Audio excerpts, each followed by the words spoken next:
السلام علیکم ورحمۃ اللہ وبرکاتہ۔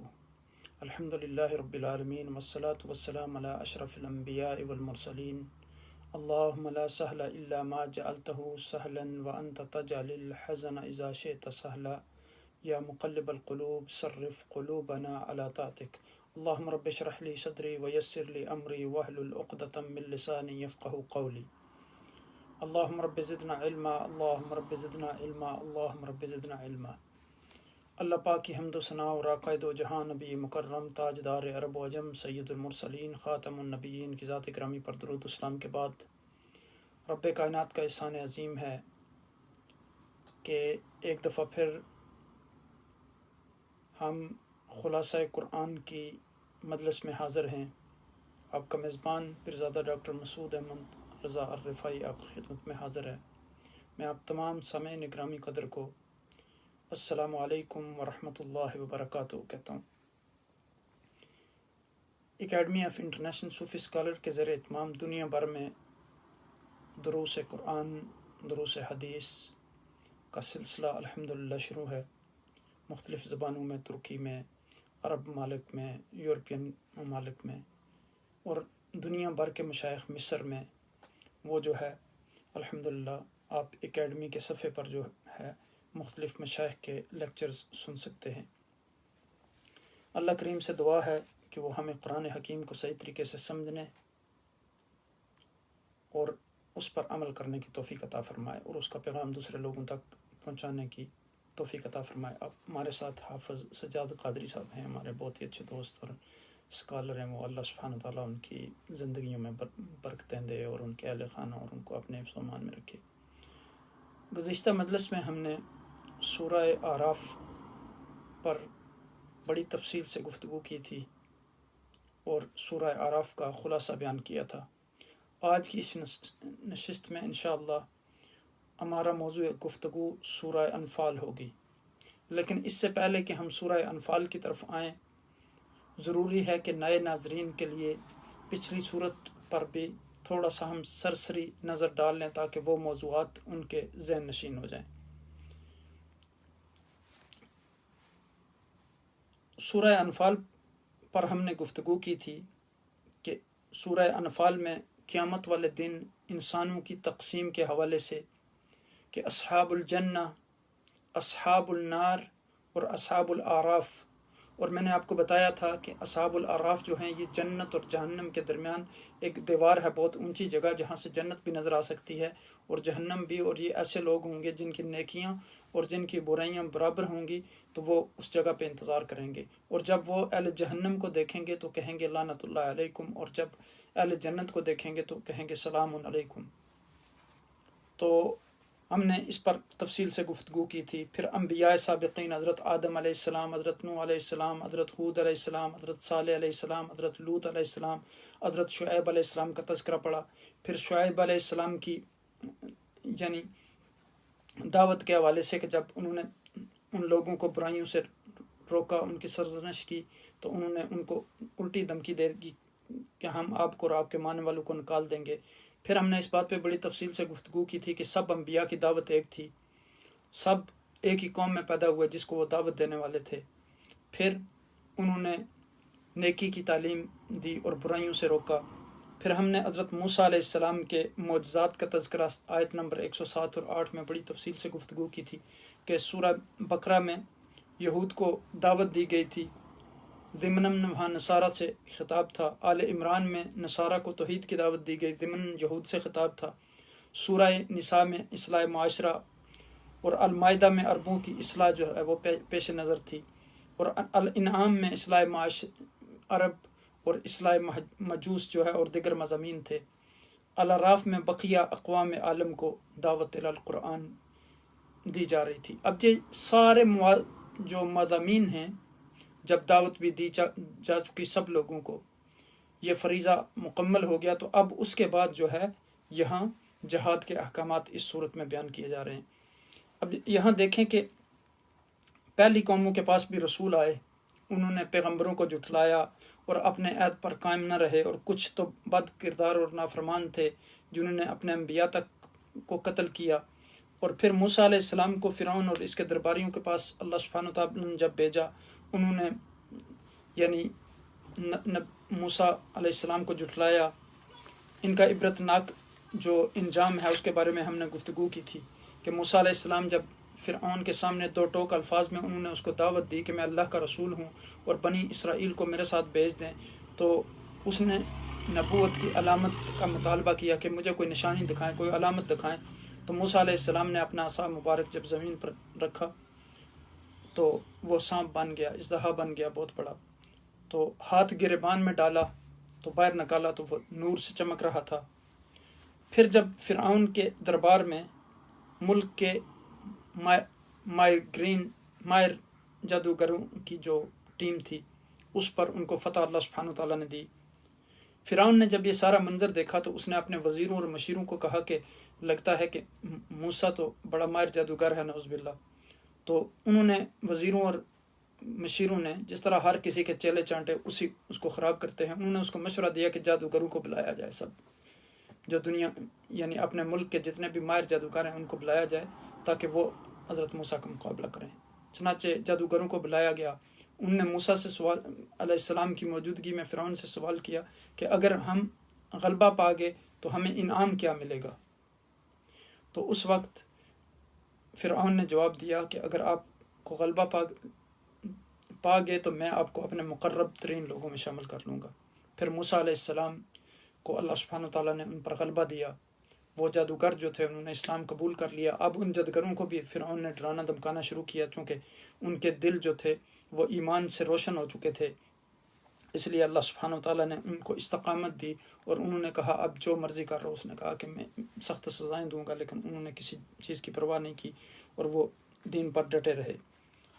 انہیں کوئی بھی جو سخت جسمانی سزا یا وہ اس راستے سے متزلزل نہ کر سکی۔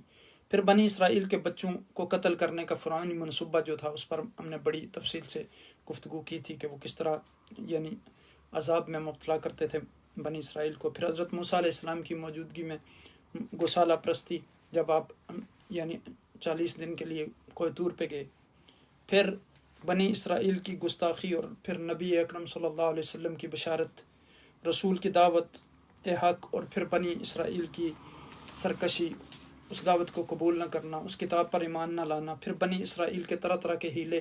ان کو حکم ملا تھا جس طرح ہمارا جمعے کا دن عبادت کے لیے ہے، لیکن ہمیں اجازت ہے کہ ہم لین دین کر سکتے ہیں، کاروبار کر سکتے ہیں، دنیا کے سارے معاملات کر سکتے ہیں نماز کے بعد، لیکن ان کے لیے یہ دن مخصوص تھا کہ اس میں صرف عبادت کرنی ہے۔ اور اس دن ہفتے والے دن سمندر میں مچھلیاں بہت زیادہ ہوتی تھیں۔ وہ جو لوگ دریا کے کنارے رہتے تھے تو وہ اب کیا، جب اللہ سبحانہ تعالیٰ نے منع کیا تو انہوں نے گڑھے کھود دیے اور وہ ان گڑھوں میں مچھلیاں آ جاتی تھی تو دوسرے دن نکال لیتے تھے، یا وہ نیٹ بچھا کے آ جاتے تھے جمعے والے دن تو اتوار والے دن جا کے نکال لیتے تھے اور کہتے تھے کہ جمعے والے دن ہم نے شکار نہیں کیا۔ تو اس پر ان کی تنبیہ کی گئی، اور جب وہ اپنی حرکت سے باز نہ آئے تو اللہ سبحانہ تعالیٰ نے انہیں پھر ان کی شکلوں کو تبدیل کر دیا اور انسانوں کے بجائے انہیں بندر بنا دیا۔ پھر رب کائنات نے اعلان فرما دیا کہ بنی اسرائیل اب بھی اگر شرارتوں سے باز نہ آئے تو قیامت کے دن تک ایسے لوگوں کو مسلط فرما دے گا اللہ سبحانہ تعالیٰ ان پر کہ جو انہیں ہمیشہ ذلیل و خوار کرتے رہیں گے۔ پھر وعدہ الست اور اس کو کے بارے میں ہم نے تفصیل سے وہاں گفتگو کی تھی۔ پھر اللہ رب العزت کا ارشاد ہے کہ اس ہستی کا اعتقاد ہر انسان کی فطرت میں موجود ہے۔ اس نے روز الست سے ان سے عہد لیا تھا اور سب نے اقرار کیا تھا کہ ہمارا رب اللہ ہے، لہٰذا اب کسی مشرک یا بد اعمال کے لیے بہانہ نہیں ہو سکتا کہ اس نے اپنے باپ دادا کے دین کو اور طریقے کو اختیار کیا ہے۔ پھر اللہ کی نشانیوں اور قیامت کی آمد کا تذکرہ ہم نے بڑی تفصیل سے اس پہ گفتگو کی تھی۔ متقی لوگ جو ہیں ان کے اوصاف ہم نے وہاں بیان کیے تھے، اور قرآن کی انقلابی دعوت کے بارے میں ہم نے بڑی تفصیل سے گفتگو کی تھی۔ پھر نبی اکرم صلی اللہ علیہ وسلم کو ارشاد ہوا کہ آپ آخر میں اس صورت کے کہ آپ کا طریقہ یہ ہونا چاہیے کہ آپ درگزر سے کام لیں، درگزر کا اور عفو کا شیوہ اختیار کریں۔ کلام الہی کا پڑھنا اور سننا چونکہ شیطانی وسوسوں کے اثرات کو جو ہے وہ زائل کرتا ہے۔ یہاں قرآن حکیم بصیرتوں کا مجموعہ ہے، یہاں یہ ہدایت الرحمت ہے مگر ان کے لیے جو یقین رکھتے ہیں۔ وہاں فرمایا کہ اے مومنو اذا قرئ القرآن فاستمعوا وانصتوا لعلکم ترحمون، جب قرآن پڑھا جائے تو اس کو پوری توجہ سے سنو اور چپ رہو تاکہ تم پر اللہ کی رحمت ہو۔ یعنی ہر قاری قرآن کو حضور نبی اکرم صلی اللہ علیہ وسلم کے توسط سے یہ ہدایت فرمائی گئی کہ صبح و شام جو ہے وہ اپنے پروردگار کو یاد کرے، ہر دم اسی کی پاکیزگی اور حمد و ثنا میں مشغول رہتے ہیں اللہ والے، اور اسی کے سامنے سر بسجود ہوتے ہیں۔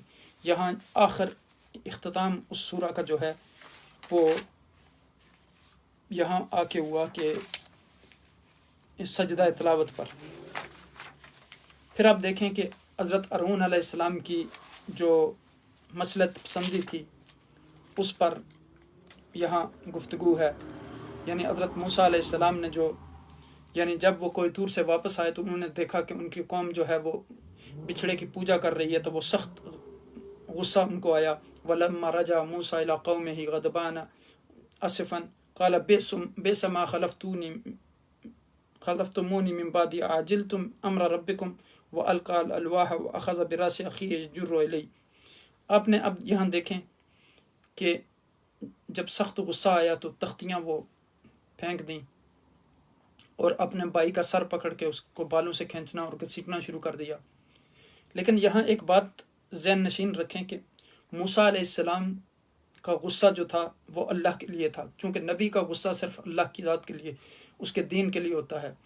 تو موسیٰ علیہ السلام اپنی دینی اہمیت اور جوش ایمان سے بے قابو ہو گئے جب ان کو یہ گمان ہو گیا تھا کہ ہارون علیہ السلام کی طرف سے فرض منصبی ادا کرنے میں کوتاہی ہوئی ہے۔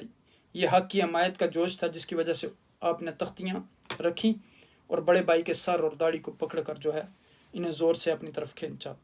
اس میں نہ کوئی خود غرضی تھی، نہ یہ مقصود تھا کہ وہ اپنے بھائی کی اعانت کریں، بلکہ مقصود یہ تھا کہ اللہ کے دین کی سربلندی، اور یہاں بتانا یہ مقصود تھا کہ دین کے راستے میں مقرب ترین رشتہ بھی اگر رکاوٹ آئے تو اسے راستے سے ہٹا دینا چاہیے۔ لا طاعۃ لمخلوق فی معصیۃ الخالق۔ اور پھر اب دیکھیں کہ زید بن حارث رضی اللہ تعالیٰ عنہ، جب آپ حضور نبی اکرم صلی اللہ علیہ وسلم کے متبنہ بیٹے تھے، جب ان کے والدین اور رشتہ دار ان کو لینے کے لیے آئے، انہوں نے حضور نبی اکرم صلی اللہ علیہ وسلم کو کہا کہ آپ منہ بولی رقم مانگ لیں اور ہم وہ ادا کریں گے تو زید کو ہمارے حوالے کر دیں۔ تو عقائد و جہاں نبی اکرم صلی اللہ علیہ وسلم نے فرمایا کہ ہم زید سے پوچھ لیتے ہیں، زید کی جو مرضی ہوگی۔ تو حضرت زید بن حارثہ رضی اللہ تعالیٰ عنہ نے اپنے سارے رشتہ داروں کی نسبت حضور نبی اکرم صلی اللہ علیہ وسلم کے ساتھ رہنا پسند کیا اور اس کو فوقیت دی۔ بعض صحابہ نے یہاں تک کہ اپنے والدین کو، جب ان کے والد نے کہا کہ اگر میں آپ کو دیکھتا مارکے میں تو اسلام سے پہلے تو میں آپ کو قتل کر دیتا، تو ان کے والد نے ان کو معاف کر دیا تھا، لیکن انہوں نے کہا کہ میں دیکھتا تو میں کبھی بھی معاف نہ کرتا۔ تو یہ صحابہ کرام کا جذبہ تھا۔ اور یہ زید بن حارثہ رضی اللہ تعالیٰ عنہ ایسے جلیل القدر صحابی ہیں جو حضور نبی اکرم صلی اللہ علیہ وسلم کے متمنہ بیٹے تھے، اور یہ واحد صحابی ہیں کہ جن کا کتاب اللہ میں نام آیا ہے، یعنی اس آخری کتاب کا حصہ بنا دیا گیا ان کے نام کو۔ پھر اب دیکھیں کہ امت مسلمہ کو یہ سبق سکھانا مقصود ہے کہ ان کے حالات سے عبرت حاصل کریں، یعنی یہود و نصارہ کے، اور کبھی بامی اتحاد اور اتفاق کو ہاتھ سے نہ جانے دیں۔ مگر افسوس یہ ہے کہ ہم نے ان حالات سے بھی عبرت حاصل نہیں کی، اور آج جو امت مسلمہ کا حال ہے وہ اسی وجہ سے ہے کہ ہمارے اندر اتحاد و اتفاق نہیں ہے، ہمارے ایک دوسرے کے ساتھ محبت نہیں ہے، ہم امانت میں خیانت کرتے ہیں، ہم جھوٹ بولتے ہیں، ہم طرح طرح کی بیماریوں میں، حسد، غیبت، کینہ، ان ساری بیماریوں میں مبتلا ہیں، اور نالائق جانشین ہیں جو انہوں نے امت مسلمہ کا جو ہے وہ بیڑا غرق کر کے رکھ دیا ہے۔ جس طرح بنی اسرائیل کے نالائق جو جانشین تھے، اسی طرح ہمارے مسلمانوں میں جو نالائق جانشین ہیں۔ اب دیکھیں کہ صوفیاء کرام جو تھے انہوں نے دین کا کام کیا، انہوں نے اللہ کی دعوت لوگوں تک پہنچائی، ان کا اخلاق جو اور کردار تھا اس کی وجہ سے لوگ دائرہ اسلام میں داخل ہوئے، ان کا اوڑھنا بچھونا دین تھا، اللہ اور اس کے رسول کی سنت پر عمل کرنا تھا، لیکن ان کے پاس جو لوگ آئے انہوں نے صرف مال و دولت اکٹھے کرنے کے لیے تصوف کے نام سے اپنی جیبیں بھرنی شروع کی۔ تو اس طرز عمل نے مسلمانوں کو تباہ و برباد کیا۔ اب دیکھیں کہ اب ہونا تو یہ چاہیے تھا کہ یہ مراکز جو ہے یہاں سے لوگوں کا تزکیہ ہوتا، لوگوں کے دلوں کی صفائی ہوتی، ان کو پاکیزگی اور طہارت نصیب ہوتی، اللہ کی قربت نصیب ہوتی، سوائے ان کے کہ جن پر خصوصی اللہ کا کرم ہے۔ اکثریت لوگوں کی جو ہے وہ اب مال بٹورنے میں اور بڑے بڑے محلات بنانے میں اور بڑی بڑی لگژری گاڑیوں میں سفر کرنے میں اس میں ہے۔ ہمارے جد محترم مجھے پیر کبیر علی شاہ صاحب نے بتایا، وہ فرمانے لگے کہ ہم نے کتنے میلوں کئی میل پیدل سفر کیا دین کی دعوت کے لیے۔ تو آج یعنی ہمارے علماء میں اب دیکھیں، جب تک بہت قیمتی گاڑی میں سفر نہ کر سکیں تو وہ تقریر کرنے کے لیے نہیں جاتے، اور پیران عظام بھی جب بڑی بڑی جگہوں پہ جا کے تصویریں بناتے ہیں 5 سٹارز ہوٹل میں، اور یہ تصوف کی خدمت جو ہے وہ اس صورت میں ہو رہی ہے۔ یہ باتیں ہمارے لیے انتہائی قابل شرم ہیں۔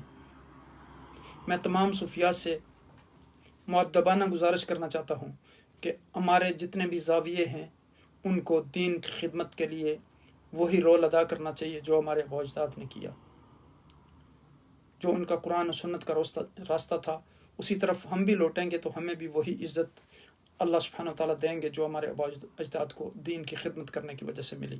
اور اگر ہم اس کو دنیاوی مقاصد کے لیے استعمال کریں گے تو پھر جس طرح یہود و نصارہ کو رب کائنات نے سزا دی، پھر ہمارا بھی وہی انجام ہوگا۔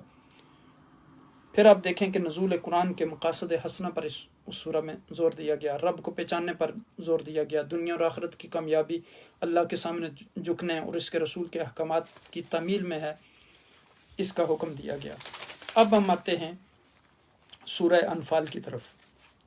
سورہ انفال کا اجمالی اگر تعارف ہم دیکھنا چاہیں تو اس سورہ مبارکہ کا شان نزول جو ہے، یہ سورہ مبارکہ مدینہ میں 2 ہجری میں نازل ہوئی، جنگ بدر کے بعد۔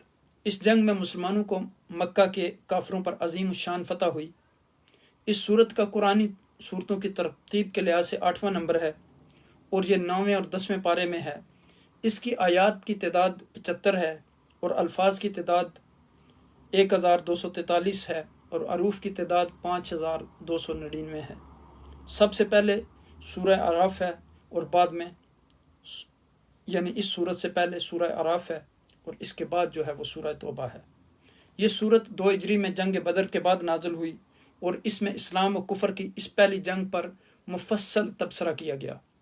اس سورت میں اس عظیم الشان مارکہ پر تبصرہ کیا گیا، مگر اس انداز میں کہ دنیاوی تمام تبصروں سے یکسر مختلف نظر آتا ہے، یعنی جس طرح دنیاوی بادشاہ اپنی فوج کی فتح یابی کے موقع پر کیا کرتے ہیں۔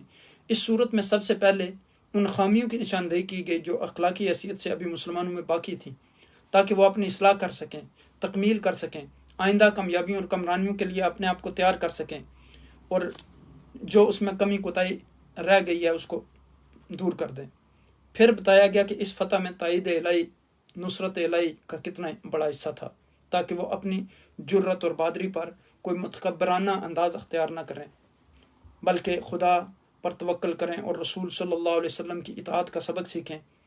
پھر اس اخلاقی مقصد کو واضح کیا گیا جس کے لیے مسلمانوں کو یہ مارکہ حق و باطل جو ہے وہ برپا کرنا پڑا، اور ان صفات کی تشریح کی گئی سورہ مبارکہ میں جس سے اس مارکے میں انہیں کامیابی ہو سکتی ہے۔ پھر مشرکین اور منافقین اور یہود اور وہ لوگ جو جنگ میں قید ہو کر آئے تھے انہیں انتہائی سبق آموز انداز میں جو ہے وہ خطاب کیا گیا۔ پھر ان اموال یعنی مال غنیمت جو جنگ میں ہاتھ آئے، مسلمانوں کو ہدایت کی گئی کہ اس کو اپنا مال نہ سمجھیں بلکہ یہ اللہ کا مال ہے، اس کے رسول کا مال ہے، اور جو کچھ اللہ اس میں سے ان کا حصہ مقرر کرے اسے شکریہ کے ساتھ قبول کر لیں، اور جو حصہ اپنے کاموں یعنی اللہ سبحانہ وتعالیٰ اپنے کاموں کے لیے مقرر کریں یا فقراء کی امداد کے لیے مقرر کریں تو اسے بھی بخوشی سے قبول کر لیں۔ پھر قانون جنگ و صلح کے متعلق اخلاقی ہدایات جاری کی گئیں، تو یعنی پیس اینڈ وار کے موقع پر جو اس مرحلہ پر انتہائی ضروری تھی جب مسلمان حالت جنگ میں داخل ہو چکے تھے، تاکہ مسلمان اپنی صلح و جنگ میں جاہلانہ طریقہ سے بچیں جو جاہلیت کا تھا، اور دنیا پر ان کی اخلاقی برتری قائم ہو، اور دنیا کو معلوم ہو جائے کہ اسلام اول روز سے جو لوگوں کو اخلاقی بنیاد پر ان کی تربیت کر رہا ہے تو اس کی تعبیر عملی زندگی میں کیا ہے۔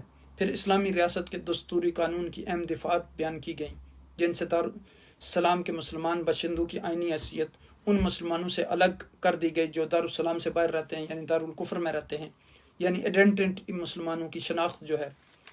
پھر تبلیغ حق کا جب واجب جو فریضہ ہے وہ ادا ہو گیا، یہود و نصارہ، مجوسی، مشرکین مکہ اور دوسری اقوام کو اللہ تعالیٰ کا پیغام بتلا دیا گیا، اب اہل ایمان اور کفر کی دو واضح جماعتیں ظہور میں آئیں۔ قریش کے مظالم انتہا کو پہنچ گئے تو حضور ختم الرسل صلی اللہ علیہ وسلم مدینہ منورہ سے آپ نے ہجرت فرمائی۔ کفار مکہ نے یہاں بھی چین سے نہ بیٹھنے دیا اور مسلسل حملے کیے۔ اس سورہ مبارک میں قانون جنگ نازل ہوا، دشمنوں سے مدافعت اور مقابلہ کی 13 اہم دفعات جو ہیں انتہائی اہم، ان کو انتہائی مفصل طریقے سے یہاں بیان کیا گیا۔ متعلقہ مسائل ان کے سوا غزوہ بدر اور اس کے اہم واقعات سورہ کا خاص موضوع ہیں۔ پھر اس غزوہ میں اللہ سبحانہ وتعالیٰ کی نصرت کا آنکھوں سے جو مشاہدہ کیا گیا، اور ایک چھوٹے سے لشکر کے بارے میں جس کے بارے میں ہم نے پڑھا تھا کہ کم من فیۃ قلیلۃ غلبت فیۃ کثیرۃ باذن اللہ، اللہ کے حکم سے چھوٹی چھوٹی جماعتیں بڑی بڑی جماعتوں پر غالب آ جاتی ہیں۔ تو اس کا عملی نمونہ اس غزوہ میں مسلمانوں نے اپنے آنکھوں سے دیکھا کہ اس چھوٹے سے لشکر نے اپنے سے کئی گنا بڑے لشکر کو ذلت امیز جو ہے وہ شکست دی۔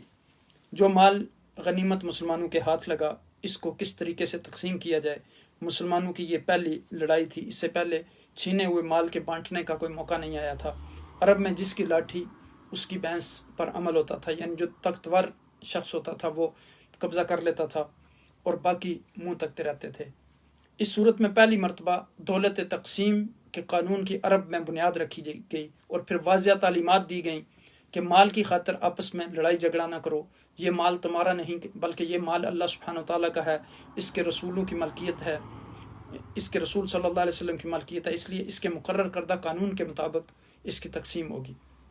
پھر جنگ بدر دنیا کی تاریخ میں ایک ہی قسم کی جنگ ہے، اس قسم کی کوئی اور جنگ آپ کو نظر نہیں آئے گی۔ اس میں مسلمانوں کی کل تعداد جو تھی وہ 313 تھی، جنہیں آپ 3 رمضان المبارک 2 ہجری کو ساتھ لے کر مدینے سے باہر نکلے۔ اس میں گھوڑے جو تھے کل 2 تھے صرف، چنانچہ کل 2 ہی سوار تھے، جن کو تاریخ مقداد بن عمر رضی اللہ تعالی عنہ اور زبیر بن عوام رضی اللہ تعالی عنہ کے نام سے جانتی ہے، اور 70 اونٹ تھے جن پر باری باری لوگ سوار ہوتے تھے، محض برائے نام تھا۔ ان کا مقابلہ کافروں کی ایک ایسی جماعت سے تھا جس میں مکہ کے تقریباً سارے بڑے بڑے مشہور کھاتے پیتے لوگ تھے۔ ان کے آدمیوں کی تعداد جو تھی وہ 950 تھی، جن میں 100 گھوڑے سوار تھے اور ہر آدمی کے پاس ضروری ہتھیار تھے اور سامان جنگ موجود تھا۔ ایسے حالات میں مسلمانوں کا فتح یاب ہونا واقعی عجائبات زمانہ میں سے تھا اور ہمیشہ رہے گا، اس کا کوئی آپ بدیل نہیں دیکھیں گے۔ اس لڑائی کی تاریخ یاد رکھنے کے قابل ہے۔ وہ 17 رمضان المبارک 2 ہجری صبح کے وقت جمعہ کا دن تھا۔ اس لڑائی میں کفار مکہ کے بڑے بڑے 70 آدمی قتل ہوئے اور 70 کو مسلمان زندہ گرفتار کرنے میں بھی کامیاب ہو گئے۔ مسلمانوں میں سے کل جو شہید ہوئے ان کی تعداد 14 تھی۔ ان شہداء میں سے 6 مہاجرین میں سے تھے اور 8 انصار میں سے تھے۔ پھر جس انداز سے اس لڑائی کا ذکر ہے، اس کے اسباب اور وجوہ کی طرف اشارہ ہے۔ مال غنیمت کی کلی قانون ہے، قیدیوں کے ساتھ سلوک کرنے کا بیان ہے، اور مسلمانوں کے لیے بہت سی کام کی باتوں کی ہدایت ہے۔ اس لڑائی سے مکہ والوں کی کمر ٹوٹ گئی اور مسلمانوں کی عرب میں داغ بیٹھ گئی، اور ان کے لیے اپنے دشمنوں سے نمٹنے کا راستہ آسان ہو گیا، راستہ کھل گیا۔ اب یہاں چونکہ اس سورت کا نام سورہ انفال ہے، اب دیکھیں کہ یہاں اس سورت کی ابتدا اس سے ہوئی، بسم اللہ الرحمن الرحیم، یسألونک عن الانفال قل الانفال للہ والرسول فاتقوا اللہ واصلحوا ذات بینکم واطیعوا اللہ ورسولہ ان کنتم مؤمنین۔ یہاں فرمایا کہ سوال کرتے ہیں آپ صلی اللہ علیہ وسلم سے تو کہ انفال کیا ہے، تو آپ انہیں کہہ دیں کہ اللہ کے واسطے اور اس کے رسول کے واسطے بس اللہ سے ڈرو اور باہمی تعلقات کی اصلاح کرو اور فرمانبرداری کرو اللہ کی اور اس کے رسول کی اگر تم مومن ہو۔ اب یہاں دیکھیں کہ سب سے پہلے ہمیں یہ سمجھنا ہوگا کہ انفال کیا چیز ہے، اس سورت کو انفال کا نام کیوں دیا گیا۔ نام انفال اس لیے رکھا گیا کہ انفال عربی زبان کا لفظ ہے جو نفلن سے کی جمع ہے۔ نفلن کا معنی ہوتا ہے زائد چیز، اور اس کا معنی دوسرا جو ہے فضل اور احسان بھی ہے، اور اللہ کا کرم بھی ہوتا ہے۔ نفلن کے لغوی معنی جو ہیں وہ زائد کے ہیں، فضل اور انعام۔ اور جب ہم نماز پڑھتے ہیں، جہاں ہم فرائض پڑھتے ہیں، جہاں سنتے ہیں، تو سنتوں کے بعد نوافل بھی ہیں، نوافل زائد ہیں، اور اللہ سبحانہ وتعالیٰ نے اس امت کو اپنے خصوصی فضل اور انعام کے طور پر عطا کیے ہیں کہ اگر فرائض میں کوئی کمی کوتاہی رہ جائے تو وہ نوافل کے ذریعے پوری ہو جائے۔ جس طرح آقا جہاں نبی اکرم صلی اللہ علیہ وسلم سے جب سوال کیا گیا کہ آپ شعبان کے روزے کیوں رکھتے ہیں، تو آپ صلی اللہ علیہ وسلم نے ارشاد فرمایا کہ ایام 20 کے روزے بعض اوقات میں سفر کی وجہ سے میرے رہ جاتے ہیں، اگر تو وہ ان دنوں میں زیادہ روزے رکھتا ہوں تاکہ وہ ان کی کمی پوری ہو جائے۔ تو یہاں اب دیکھیں کہ نفل کو نفل کیوں کہتے ہیں؟ نفل فرائض سے ایک زائد چیز کا نام ہے، اس لیے نفل کہتے ہیں۔ اور جیسے میں نے عرض کیا کہ نفل کا معنی فضل اور انعام بھی ہوتا ہے، اور اللہ سبحانہ وتعالیٰ اپنے خصوصی فضل و کرم سے فرائض کی کمی پورا کرنے کے لیے نفل عطا فرماتے ہیں۔ جب انسان نفل ادا کرتا ہے تو فرائض میں جو کمی کوتاہی رہ جاتی ہے، نوافل کے ذریعے اس کو پورا کر دیا جاتا ہے۔ تو یہ وجہ تھی اس سورت کو سورہ انفال کہنے کی۔ اب دیکھیں کہ مال غنیمت کا حلال ہونا، عقائد و جہاں نبی اکرم صلی اللہ علیہ وسلم نے فرمایا فضلت علی الانبیاء بست، 6 چیزوں سے مجھے اپنی جو دوسرے انبیاء ہیں ان پر فضیلت دی گئی۔ ان میں سے عقائد و جہاں نبی اکرم صلی اللہ علیہ وسلم نے ہمارے موضوع کی مناسبت سے جو یہاں ہم ذکر کریں گے، اللہ رب العزت نے مجھ کو 6 چیزیں عطا فرمائی جو گزشتہ انبیاء کو عطا نہیں ہوئی تھیں۔ ان میں سے ایک چیز احلت لی یا الغنائم، کہ اللہ رب العزت نے میرے لیے میدان جنگ کے مال کو غنیمت قرار دیا، حلال قرار دیا۔ صحیح مسلم کی حدیث ہے، یہ کتاب المساجد و مواد صلاح اور حدیث نمبر 522 ہے۔ اب دیکھیں کہ سابقہ شرائع اور مال غنیمت کا کیا حکم تھا۔ گزشتہ انبیاء علیہ السلام کے لیے مال غنیمت جو تھا اس کا استعمال کرنا ٹھیک نہیں تھا۔ جب وہ جہاد کے لیے میدان جنگ میں نکلتے اور ان کو مال غنیمت اگر ملتا تو اس مال غنیمت کو ایک میدان میں جمع کر دیا جاتا، آسمان سے آگ آتی اور اس کو کھا جاتی۔ اگر آگ اس سامان کو کھا جاتی تو اس کا مطلب یہ ہوتا تھا کہ ان کا جہاد قبول ہو گیا ہے۔ تو شریعت محمدی میں صلی اللہ علیہ وسلم میں مال غنیمت جو ہے، رسول اللہ صلی اللہ علیہ وسلم نے فرمایا کہ اللہ نے مجھے یہ اعزاز بخشا کہ میرے لیے حلال قرار دیا گیا مال غنیمت کو۔ اب امت جہاد کرے گی اور میدان جنگ میں کفار سے مال چھینے گی۔ اب آگ کے ذریعے اسے جلانے کی ضرورت نہیں، اسے اپنے حلال اور پکیزہ رزق کے طور پر استعمال کر سکتے ہیں، یعنی ہمارے نبی صلی اللہ علیہ وسلم کا یہ ایک اعجاز ہے۔ پھر نبی اکرم صلی اللہ علیہ وسلم کا دائرہ جو ہے غیر محدود ہے، وہ دوسرے جو نبوت کا دائرہ ہے۔ آپ ختم النبیین ہیں، آپ رحمت للعالمین ہیں، آپ کسی قوم کے لیے نہیں، کسی قبیلے کی طرف نہیں، کسی خاص انسانوں کے گروہ کی طرف نہیں، کسی برادری کی طرف نہیں، کسی علاقے کی طرف نہیں، بلکہ تمام انسانیت کے لیے آپ کو رسول بنا کر بھیجا گیا۔ باقی جو انبیاء تھے وہ کسی بستی میں رہتے تھے، کوئی کسی گاؤں تک محدود تھا، کوئی کسی علاقے تک محدود تھا، کوئی کسی قوم تک محدود تھا، اور ہمارے نبی کی نبوت کا دائرہ محدود نہیں بلکہ پوری دنیا میں حضور کی نبوت ہے، اور حضور کی امت بھی پوری دنیا میں موجود ہے۔ پھر مال غنیمت اگر حلال نہ ہو تو اب اگر ہم مثلاً کسی اور ملک میں چلے جاتے ہیں اور وہ جہاں مسلمانوں کا اسلامی ملک ہے وہاں سے وہ بہت دور ہے، تو وہاں ظاہر ہے آپ بیت المال سے بھی وہ ملک ان کو اگر پیسے نہیں بھجوا سکتا، تو اس صورت میں حلال نہ ہو تو پھر کھانے کی 2 صورتیں، یا کمائیں اور کھائیں، یا پھر یہ ہے کہ بیت المال سے مرکز جو ہے سینٹرل گورنمنٹ وہ ان کو وہ چیز بھیجے اور وہ پھر میدان جنگ میں جا کر اس کو کھانا شروع کریں۔ اب ظاہر ہے کہ میدان جنگ میں اگر جو لوگ جنگ کر رہے ہیں وہ اگر کھانے پکانے میں اور یہ کمانے میں لگ جائیں گے تو پھر وہ جنگ کون کرے گا؟ تو پھر یہ امت مسلمان جو ہے یہ آگے کیسے بڑھے گی؟ تو اس کے لیے رب العزت نے ختم نبوت صلی اللہ علیہ وسلم کی برکت سے آقا دو جہاں نبی اکرم صلی اللہ علیہ وسلم کو اور اس امت کو یہ اعزاز دیا کہ تم بڑھتے چلے جاؤ، کمانا کفار کا کام ہے اور کھانا تم نے ہے۔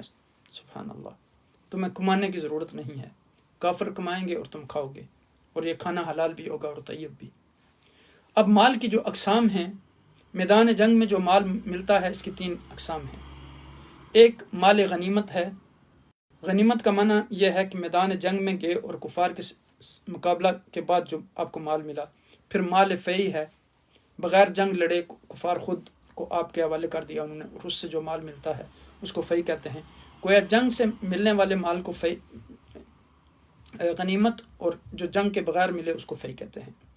پھر انفال، یعنی اب دیکھیں نفل کی جمع ہے، اس کو محدثین اور مفسرین نے تھوڑا سا مال کی تقسیم کا یعنی جو طریقہ کار ہے اس میں یعنی بالکل اس معنی میں اگر آپ لیں تو پھر وہ نماز یعنی کہ جو نوافل ہیں وہ مراد ہیں، لیکن یہاں جو معنی ہے وہ انفال سے مراد یہی ہے مال غنیمت۔ اب یہاں دیکھیں کہ مال کی تقسیم کا طریقہ کار اس صورت میں بتایا گیا کہ جب میدان جنگ میں جائیں آپ کو مال غنیمت ملے تو اس مال غنیمت کے 5 حصے ہوتے ہیں، تو ان کو ڈیوائیڈ کریں 5 حصوں میں۔ اس میں ایک حصہ جسے خمس کہتے ہیں، 5th، یہ تو بیت المال میں جمع ہوتا ہے، اور 4 حصے اس کے جو ہوتے ہیں مجاہدین کے درمیان ان کو تقسیم کیا جاتا ہے جو جہاد میں شرکت کرتے ہیں، اور کبھی ان 4 حصوں کو بھی مال انفال کہتے ہیں۔ اور کبھی میدان جنگ میں جو امیر ہوتا ہے، اگر کسی امیر لشکر اگر کسی شخص نے کسی نان مسلم کو قتل کیا تو اس کافر کا مال اس قاتل کو دیں گے، تو اس مال کو بھی نفل کہتے ہیں۔ اور کبھی جو 5واں حصہ بیت المال میں جمع ہوا ہے، اسی مال میں سے امیر کسی کو انعام ریوارڈ کے طور پر کسی خاص کارنامے کے طور پر اس کو دے تو اس کو بھی انفال کہتے ہیں۔ اور کبھی ایسا بھی ہوتا ہے کہ مال خمس 5واں حصہ میدان جنگ میں نہیں گیا لیکن جو جنگ میں شامل تھے ان کی خدمت کرتا ہے، اس خدمت کرنے والے کو امیر لشکر اس خمس میں سے کچھ حصہ دیتا ہے، تو اس مال کو مال انفال کہتے ہیں۔ تو گویا آپ کو پتہ چل گیا کہ نفل اور انفال کا معنی کیا ہے۔ یعنی نفل کا ایک معنی زائد ہے، فضل ہے، احسان ہے، اکرام ہے، اور یہ جو ہم نماز میں نفل پڑھتے ہیں ان کو بھی نفل کہتے ہیں۔ اب دیکھیں کہ اس سورہ میں جو اہم مضامین ہیں ان پر ذرا نظر ڈال لیتے ہیں۔ اب اگلی آیات میں دیکھیں کہ سچے مومنین کی 5 صفات بیان کی گئیں۔ فرمایا گیا کہ انما المؤمنون الذین اذا ذکر اللہ وجلت قلوبہم واذا تلیت علیہم آیاتہ زادتہم ایمانا وعلی ربہم یتوکلون الذین یقیمون الصلاۃ ومما رزقناہم ینفقون۔ اب یہاں دیکھیں کہ بتایا گیا کہ جو مومن ہیں ان کی علامات یہ ہیں کہ وہ اللہ سے ڈرتے ہیں، یعنی ان کے دلوں میں اللہ کی خشیت ہے، تلاوت کرنے سے ان کا ایمان میں زیادتی ہوتی ہے۔ اذا ذکر اللہ وجلت قلوبہم واذا تلیت علیہم آیاتہ زادتہم ایمانا، اللہ کے ڈر سے بھی ان کے دلوں میں ڈر پیدا ہوتا ہے اللہ کے ذکر سے، اور قرآن کی تلاوت سے ان کا ایمان زیادہ ہوتا ہے۔ اور پھر فرمایا کہ وعلی ربہم یتوکلون، تیسری صفت یہ بیان کی کہ اللہ پر توکل کرنے والے ہیں۔ پھر فرمایا کہ الذین یقیمون الصلاۃ، نماز کے قائم کرنے والے ہیں، ومما رزقناہم ینفقون، اور اللہ کے راستے میں مال خرچ کرنے والے ہیں۔ گویا یہاں 5 چیزوں کا ذکر کیا گیا: خشیت الہی، تلاوت قرآن، توکل علی اللہ، نماز کو قائم کرنا، اور سخاوت یعنی اللہ کے راستے میں اپنا مال خرچ کرنا۔ یہ آیت نمبر 2 اور 3 میں اس مضمون کو بیان کیا گیا۔ پھر انہی مومنین کے بارے میں فرمایا گیا اولئک ھم المؤمنون حقا لہم درجات عند ربہم ومغفرۃ ورزق کریم، یعنی یہی مومنین جو ہیں وہ حق کے راستے پر ہیں، ان کے لیے اللہ کے ہاں بہت بڑے درجات ہیں، ان کے لیے مغفرت ہے اور رزق کریم ہے، یعنی عزت کی روزی ہے۔ پھر اب اگلی آیات میں کہ کما اخرجک ربک من بیتک بالحق وان فریقا من المؤمنین لکارہون، یہ غزوہ بدر کیسے ہوا اس کے بارے میں گفتگو ہے۔ یعنی غزوہ بدر کی تفصیل ہے۔ اس صورت کی قابل قدر خصوصیات میں سے ایک یہ ہے کہ اللہ سبحانہ و تعالیٰ نے مومنین کو 6 مرتبہ اس صورت میں جو ہے وہ یا ایھا الذین آمنو کے خطاب سے پکارا، اس محبت برے لہجے میں مومنین سے گفتگو کی۔ اور آپ کو پتہ ہے میں نے دروس قرآن میں اس نقطے پر آپ کو متوجہ کیا کہ جب بھی یہ لفظ استعمال کیا جاتا ہے کہ یا ایھا الذین آمنو، تو گویا مومنوں کے لیے بڑی کوئی مفید، بڑی امپورٹنٹ بات ہونے جا رہی ہے۔ اس لیے اللہ سبحانہ وتعالیٰ مومنین کو اپنی طرف متوجہ کرتے ہیں پیار برے انداز میں۔ جیسے آپ اپنی اولاد ہوتی ہے تو آپ اس کو جب ویسے مثلا کہیں کہ اوئے ادھر آ جاؤ تو وہ اثر نہیں ہوتا، آپ کہیں کہ میرے پیارے بیٹے ادھر آ جاؤ تو وہ آپ کی طرف متوجہ ہو جائے گا۔ تو اللہ سبحانہ وتعالیٰ نے بڑا لطیف انداز یہاں اپنایا کہ یا ایھا الذین آمنو، تو یہ 6 جگہوں پر اس صورت میں یہاں خطاب کیا گیا۔ تو پہلا خطاب جو ہے وہ آیت نمبر 15 میں رب کائنات نے یہاں ارشاد فرمایا کہ یا ایھا الذین آمنو اذا لقیتم الذین کفروا زحفا فلا تولوہم الادبار۔ یہاں فرمایا کہ اگر تم جو ہے میدان جنگ میں کافروں سے ملاقات تمہاری ہو جائے تو ان کے مقابلے کے لیے ڈٹ جاؤ۔ پھر میدان جنگ سے بھاگنے کی والے خدا کے غضب کے مستحق ہوتے ہیں، یعنی اب پیٹھ نہیں آپ نے پھیرنی۔ پھر دوسرا خطاب جو ہے وہ اس کی آیت نمبر 21 میں ہے، جہاں فرمایا گیا یا ایھا الذین آمنوا اطیعوا اللہ ورسولہ ولا تولوا عنہ وانتم تسمعون۔ یہاں فرمایا گیا کہ اے ایمان والو، اللہ اور اس کے رسول صلی اللہ علیہ وسلم کی اطاعت کرو اور اسے سن کر اعراض نہ کرو، یعنی روگردانی نہ کرو۔ تیسرا خطاب آیت نمبر 24 میں ہے، جہاں فرمایا گیا یا ایھا الذین آمنوا استجیبوا للہ وللرسول اذا دعاکم لما یحییکم واعلموا ان اللہ یحول بین المرء وقلبہ وانہ الیہ تحشرون۔ یہاں بتایا گیا کہ اے ایمان والو، اللہ اور اس کے رسول صلی اللہ علیہ وسلم جس کام کے لیے بلائیں ان کا حکم قبول کرو جس میں تمہاری زندگی ہے، اور اللہ تعالیٰ آڑ بن کر جاتا ہے آدمی اور اس کے قلب کے درمیان، یعنی دل کے درمیان، اور بلا شبہ تم سب کو خدا ہی کے پاس جمع ہونا ہے۔ پھر آپ دیکھیں کہ جو یہ یہاں تیسرا خطاب تھا، اور چوتھا خطاب جو ہے وہ پھر اگلی آیت میں رب کائنات نے آیت نمبر 27 میں جو ہے وہ ارشاد فرمایا کہ یا ایھا الذین آمنوا لا تخونوا اللہ والرسول وتخونوا اماناتکم وانتم تعلمون۔ یہاں فرمایا کہ اے ایمان والو، اللہ اور اس کے رسول سے خیانت نہ کرو اور آپس کی امانتوں میں جان بوجھ کر خیانت نہ کرو۔ اور پھر پانچواں خطاب جو ہے وہاں فرمایا گیا کہ یا ایھا الذین آمنوا ان تتقوا اللہ یجعل لکم فرقانا ویکفر عنکم سیئاتکم ویغفر لکم واللہ ذو الفضل العظیم۔ تو یہاں دیکھیں کہ فرمایا کہ اے ایمان والو، تم اللہ سے ڈرو گے تو وہ تمہیں ممتاز کر دے گا اور تمہارے گناہ معاف فرما دے گا، اور اللہ تعالیٰ بڑے فضل والا ہے۔ تو یہاں یہ آیت نمبر جو ہے 29 ہے۔ اس کے بعد پھر آیت نمبر 45 میں فرمایا کہ یا ایھا الذین آمنوا اذا لقیتم فئۃ فاثبتوا واذکروا اللہ کثیرا لعلکم تفلحون۔ اے ایمان والو، دشمن سے مقابلہ ہو تو ثابت قدم رہو اور اللہ کو یاد کرو تاکہ تم کامیاب ہو جاؤ۔ اب ذرا تصور کریں کہ جو شخص یعنی ان سارے احکامات پر عمل کرنے والا ہو، یعنی تو وہ کیسے کامیاب نہیں ہوگا۔ یعنی فرمایا یہاں کہ اگر تم یعنی اللہ اور اس کے رسول کے حکم پر چلو گے اور جھگڑا نہیں کرو گے، اگر جھگڑا کرو گے تو تم بزدل ہو جاؤ گے اور تمہاری پھر ہوا اکھڑ جائے گی، اور صبر سے کام لو، اللہ سبحانہ تعالیٰ صبر کرنے والوں کے ساتھ ہے۔ اب دیکھیں کہ ان آیات پر عمل پیرا ہو کر یقیناً مسلمان دنیا کی سب سے طاقتور قوم بن سکتے ہیں۔ جو کام اللہ اور اس کے رسول صلی اللہ علیہ وسلم کی اطاعت کرنے والی ہے، اس قوم کو کوئی بھی جو ہے وہ ڈیفیٹ نہیں کر سکتا۔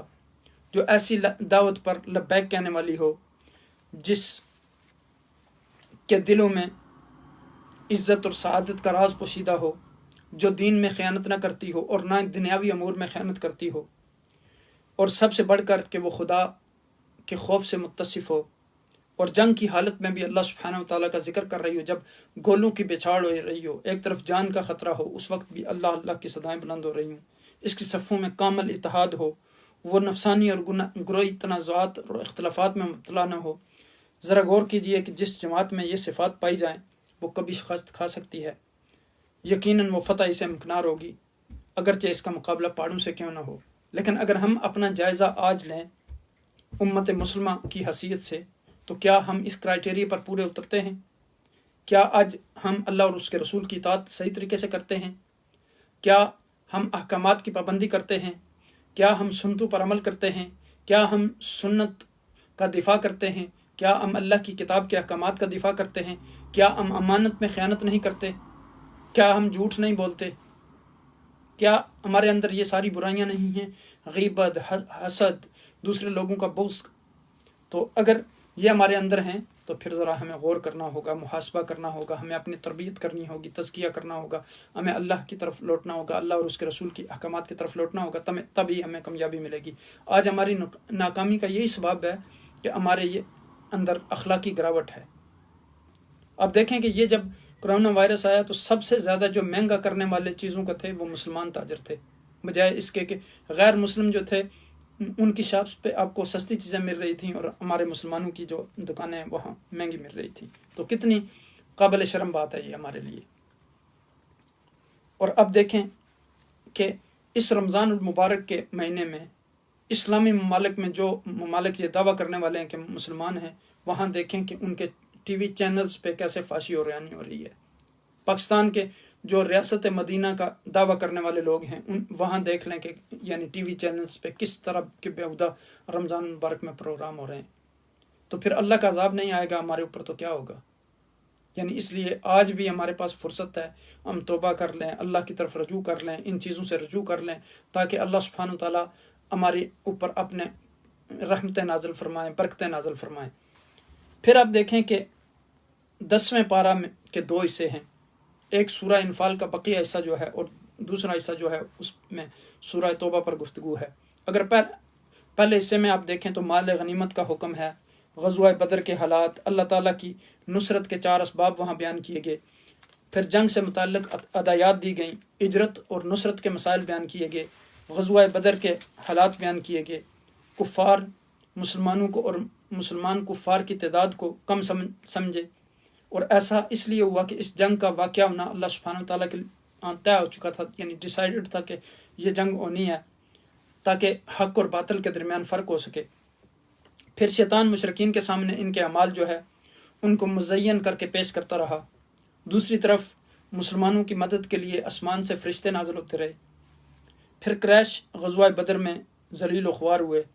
اللہ تعالیٰ کی نصرت کے یہاں 4 اسباب جو ہے وہ میدان جنگ میں ثابت قدمی، اللہ تعالیٰ کا ذکر کثرت سے، اختلاف اور لڑائی سے بچ کر رہنا، اس سے پرہیز کرنا۔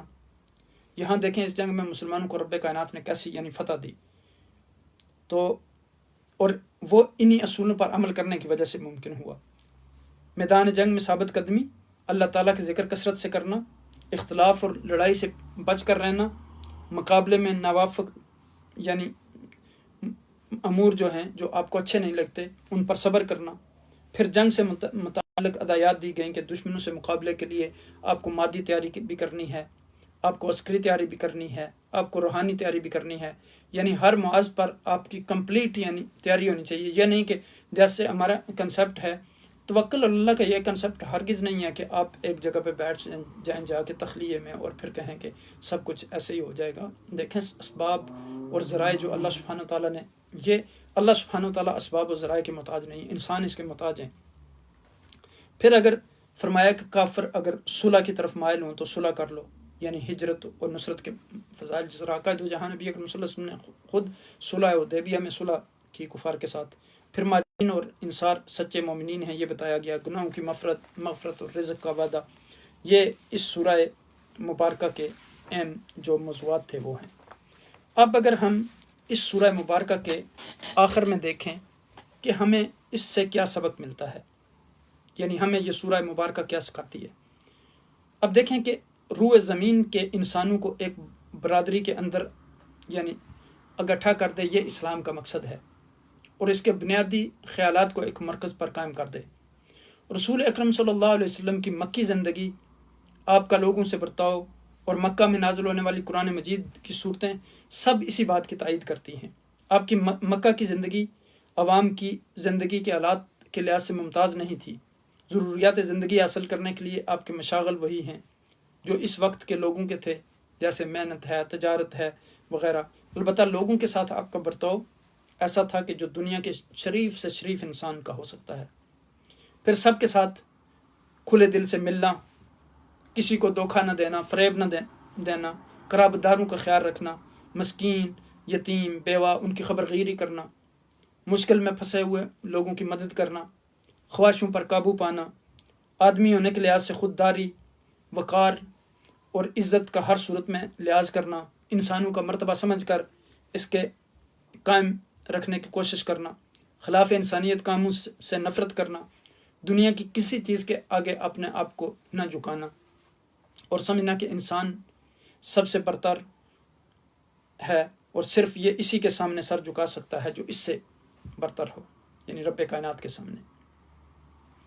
تو پھر آپ یہاں دیکھیں کہ امانت اور خیر خواہی، یہ سب باتیں آپ کی طبیعت میں بیٹھی ہوئی تھیں، اور ایسی عادتوں کو جو دل میں گر کیے ہوئے خلق کہتے ہیں، اور خلق انسان کا برا بھی ہو سکتا ہے اور اچھا بھی ہو سکتا ہے، لیکن آپ صلی اللہ علیہ وسلم کے سارے اخلاق اچھے تھے۔ کان خلقہ القرآن، یعنی قرآن آپ کا اخلاق تھا۔ سیدہ عائشہ سے جب پوچھا گیا تو کہ آپ کے اخلاق کیسے تھے، تو فرمایا کہ کان خلقہ القرآن۔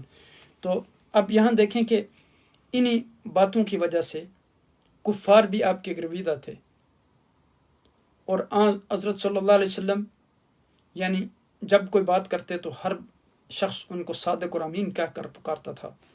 پھر دین فطرت کا نام اب دیکھیں کہ مکے والے قرآن کی تعلیم پر متفق نہ ہو سکے، اور اپنے چھوٹے چھوٹے ذاتی مفادات پر عام انسان کے مفاد کو قربان کر دیا۔ یہاں یہ بات سمجھنے والی ہے کہ انسانی دین انسان پر اوپر سے زبردستی نہیں ٹھونسا جاتا، لا اکراہ فی الدین، دین میں کوئی زبردستی نہیں ہے۔ رسول اکرم صلی اللہ علیہ وسلم آپ وہی طریقہ بچپن سے اختیار کرتے تھے جو انسانی دین کے مطابق تھا، اس لیے دین وہی ہے جو رسول اللہ صلی اللہ علیہ وسلم نے اپنی عادتوں اور خصلتوں کے ذریعے دنیا کے سامنے پیش کیا۔ آپ قرآن شریف کے نازل ہونے سے پہلے ہی خود بخود دین کا راستہ اختیار کیے ہوئے تھے، اور پیدائشی طور پر ان باتوں سے جو دین انسانی کے خلاف نفرت کرتے تھے، جب آپ کا دین پختہ ہو گیا، گویا آپ کے اخلاق نمایاں ہو گئے، اور سب نے آپ کے بہترین انسان ہونے کی گواہی دی۔ قرآن شریف آپ صلی اللہ علیہ وسلم پر نازل ہونا شروع ہوا۔ اس طریقے کو حضور نبی اکرم صلی اللہ علیہ وسلم لے کر چلے اور سارے لوگوں کے سامنے پھر پیش کیا، اور قرآن کے مطابق پھر لوگوں کو آپ نے دعوت دی، اور اس قرآن کی عملی تصویر آقائے دو جہاں نبی اکرم صلی اللہ علیہ وسلم کی صورت میں موجود تھی۔ اسی لیے رب کائنات نے حکم دیا کہ ما اتاکم الرسول فخذوہ وما نہاکم عنہ فانتہوا، جو رسول اللہ صلی اللہ علیہ وسلم کو آپ کو عطا کریں وہ آپ لے لیں، اور جس سے منع کریں اس سے آپ رک جائیں۔ اور پھر اب دیکھیں کہ سرکار دو عالم صلی اللہ علیہ وسلم کے بہترین اخلاق سے ہمیں کیا سبق ملتا ہے۔ انک لعلی خلق عظیم، آپ اخلاق کے بلند مرتبے پر فائز تھے کہ ہمارے اخلاق بھی اچھے ہونے چاہیے۔ شاید میں نے کسی درس میں آپ کو یہ واقعہ بتایا تھا، امام محمد رحمۃ اللہ علیہ جو امام اعظم ابو حنیفہ رحمۃ اللہ علیہ کے شاگرد ہیں، وہ کسی بازار میں چل رہے تھے تو کسی عورت پر ان کی نظر پڑی، وہ غیر مسلم عورت تھی، تو انہوں نے اپنی نظر جھکا لی۔ تو اس عورت نے کہا کہ اس محمد یعنی امت کا چھوٹا محمد ایسا ہے تو بڑے محمد کا کیا عالم ہوگا۔ تو ہم میں سے ہر شخص جو ہے وہ حضور نبی اکرم صلی اللہ علیہ وسلم کے دین کا ایمبیسیڈر ہے۔ اب قرآن کا پیغام پہنچانا یہ امت مسلمہ کے ہر فرد کی ذمہ داری ہے، جتنا اس کا پاس علم ہے وہ دوسروں تک پہنچانا اس کی ذمہ داری ہے۔ حضور نبی اکرم صلی اللہ علیہ وسلم آخری نبی ہیں، تو اس سے ہمیں یہ سیکھنا چاہیے، اور اللہ اور اس کے رسول صلی اللہ علیہ وسلم کی اطاعت ان ساری یعنی صورتوں میں اس کا بار بار حکم دیا گیا، چونکہ جس بھی قوم نے اللہ اور اس کے رسول کے احکامات سے روگردانی کی اس کو ہمیشہ جو ہے پھر سخت سزائیں دی گئیں۔ پھر آپ دیکھیں یہاں بھی اہل مکہ کی غلطی کا ذکر کیا گیا، یعنی اہل مکہ نے کیسے حضور نبی اکرم صلی اللہ علیہ وسلم کو ستایا، آپ کو نکال دیا، پھر آقا دو جہاں نبی اکرم صلی اللہ علیہ وسلم مدینہ تشریف لے گئے، یہ بدر کا معرکہ ہوا، لڑائی ہوئی، یعنی کتنے منظم طور پر مسلمانوں نے اس میں یعنی حضور نبی اکرم صلی اللہ علیہ وسلم کی قیادت میں یعنی یہ معرکہ لڑا۔ اور پھر دیکھیں کہ جب دوبارہ حضور نبی اکرم صلی اللہ علیہ وسلم فاتح کی حیثیت سے مکہ میں داخل ہوئے تو اس وقت بھی جو اللہ سبحانہ وتعالیٰ نے یہاں سکھایا تھا کہ آپ عفو اور درگزر کرنے والے بن جائیں، تو اس پر وہاں بھی عمل کیا اور فرمایا جب کہ یعنی انہوں نے زیادتیاں کی ہوئی تھیں، لوگوں کو گھروں سے نکالا ہوا تھا، لوگوں کے مالوں پر قبضہ کیا ہوا تھا، ان کو قتل کیا ہوا تھا، ان پر طرح طرح کی اذیتیں ان کو دی ہوئی تھیں، اور ان کے مسلمانوں کے دلوں میں ان کے لیے سخت نفرت تھی، لیکن آقا دو جہاں نبی اکرم صلی اللہ علیہ وسلم نے فرمایا کہ لا تثریب علیکم اليوم انتم الطلقاء، آج بھی تمہیں معاف کرتا ہوں۔ تو یہ تھا حضور نبی اکرم صلی اللہ علیہ وسلم کا اخلاق، اور یہ ہے اسلام جو امن کا مذہب ہے، جو محبت کا مذہب ہے۔ آپ دیکھیں کہ اسلام کبھی بھی آپ کو یہ نہیں کہتا کہ تلوار لے کر آپ دوسرے لوگوں کو قتل کرنا شروع کر دیں۔ جتنی بھی جنگیں ہوئیں آپ دیکھیں کہ وہاں مسلمانوں نے اپنا سیلف ڈیفینس کیا، یہاں بدر میں بھی آپ دیکھ لیں۔ یعنی تو اصل چیز یہ ہے کہ اللہ سبحانہ وتعالیٰ کی سربلندی کے لیے اللہ کے راستے میں لڑنا، یہ مقصد نہیں ہے کہ آپ کسی ذاتی خواہش کے لیے لڑیں اور پھر اس کو اللہ کی لڑائی قرار دے دیں۔ اور ہماری ناکامی کیوں ہوئی؟ جہاں بھی اس طرح کی چیزیں ہوئیں وہاں اپنے ذاتی لوگوں کے یعنی اپنی اپنی جماعتوں کو پروموٹ کرنے کے لیے، اپنے اپنے فرقوں کو پروموٹ کرنے کے لیے، اپنے اپنے لیڈرشپ کو پروموٹ کرنے کے لیے، اور پھر جب ایک طرف سے جان چھوٹی تو آپس میں لڑنا شروع کر دیا۔ تو یہاں اسی چیز سے منع کیا گیا کہ آپس میں نہ لڑو، آپس میں اتحاد اور یونٹی پیدا کرو، اور اگر یہ کر لیا تم نے تو پھر وَلَا تَهِنُوا وَلَا تَحْزَنُوا وَأَنْتُمُ الْأَعْلَوْنَ إِن كُنتُم مُؤْمِنِينَ، پھر غم نہ کرو اور تمہیں غمگین ہونے کی ضرورت نہیں، اور نہ شکستہ دل ہو، اپنا دل چھوٹا نہ کرو، پھر اللہ سبحانہ وتعالیٰ تمہیں کامیابی دے گا اگر تم مومن ہو۔ اللہ سبحانہ وتعالیٰ ہمیں قرآن حکیم کی ان آیات مبارکہ پر عمل کرنے کی توفیق عطا فرمائے۔ اللہ کے فضل و کرم سے آج ہم نے سورہ انفال بھی مکمل کر لی، اور اس پہ جتنا بھی ہم رب کائنات کا شکر ادا کریں وہ کم ہے کہ ہم اس رمضان مبارک کے مہینے میں الحمدللہ قرآن کے ساتھ رہ رہے ہیں۔ یعنی اللہ کا کرم ہے کہ میرا اکثر وقت الحمدللہ قرآن کے ساتھ گزر رہا ہے، اور یہ آپ جیسے دوستوں کی دعاؤں کا نتیجہ ہے، اور اللہ سبحانہ تعالیٰ کے کرم کے بعد اور اس کے رسول کے فیضان کے بعد میرے ساتھ میرے بہت سارے مخلص اور پیارے دوست ہیں۔ برسٹر ریاست صاحب ہیں ہمارے ساتھ، اسی طرح محمد عاصم صاحب ہیں، محمد عظیم صاحب ہیں، محمد نوید صاحب ہیں، ہمارے طریقہ قادریہ کے بہت بڑے شیخ عبیدہ زوبی ہیں، اسی طرح فرقان علی صاحب ہیں، اور بھی بہت سارے اسکالرز ہمارے ساتھ موجود تھے۔ میں ان سب کو اس مجلس میں ویلکم کرتا ہوں، اور میری دعا ہے کہ اللہ سبحانہ وتعالیٰ آپ سب کو اپنے حفظ و امان میں رکھے، قرآن کے ساتھ اپنے تعلق کو استوار کر لیں۔ قرآن کا پڑھنا بھی عبادت ہے، قرآن کا سننا بھی عبادت ہے، قرآن کا سمجھنا بھی عبادت ہے، قرآن کی مجلس میں بیٹھنا بھی عبادت ہے، قرآن کے پیغام کو دوسرے لوگوں تک پہنچانا بھی عبادت ہے۔ تو اس کے لیے آپ ہمارے معاون بن جائیں، اور وتعاونوا علی البر والتقوی کی عملی تصویر بن جائیں، تفسیر بن جائیں، کہ اس ویڈیو کو دوسرے لوگوں کے ساتھ ضرور شیئر کریں تاکہ وہ بھی قرآن حکیم کے اس پیغام کو سمجھ سکیں۔ اس پر اللہ سبحانہ وتعالیٰ آپ کو اجر عظیم عطا فرمائیں، اور قرآن کے نور سے آپ کے دلوں کو منور فرمائیں۔ اللہ سبحانہ وتعالیٰ ہمیں اپنی محبت، اپنے رسول کی محبت، اور صحابہ کی محبت، اور صالحین کی محبت سے ہمارے دلوں کو منور فرمائے۔ اللہ سبحانہ وتعالیٰ آپ کا حامی و ناصر ہو۔ انشاءاللہ کل اگلی صورت سورہ توبہ کے ساتھ پھر آپ کی خدمت میں حاضر ہوں گے۔ تب تک کے لیے مجھے اجازت دیجیے، اپنا خیال رکھیے گا، اپنی فیملی کا، اپنے دوستوں عزیز و اقارب کا۔ جزاکم اللہ خیر وما علینا الا البلاغ۔ السلام علیکم ورحمۃ اللہ وبرکاتہ۔